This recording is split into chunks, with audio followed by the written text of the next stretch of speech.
نیک فعل تو رسول اللہ صلی اللہ علیہ وسلم سے ثابت ہے، لیکن بری فعل لینا، بدفعلی لینا اللہ کے نبی صلی اللہ علیہ وسلم سے ثابت نہیں ہے، چاہے وہ بدفعلی تیر کے ذریعے لی جاتی ہو، یا پرندوں کو اڑا کر بدفعلی لی جاتی ہو، یا کسی اور ناحیے سے۔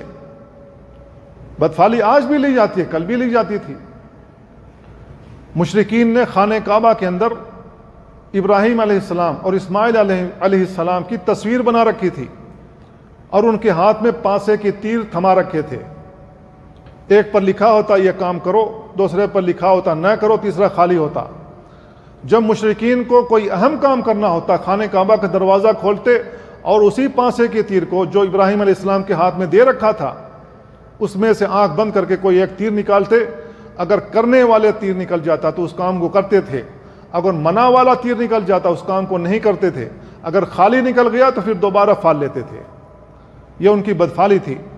نبی کریم صلی اللہ علیہ وسلم قسم کھا کر بیان فرماتے ہیں، واللہ مستقسما قط، اللہ کی قسم کھا کر کہتا ہوں کہ ان دونوں نبیوں نے کبھی بدفعلی نہیں لی، پانسے کی تیر نہیں استعمال کیے۔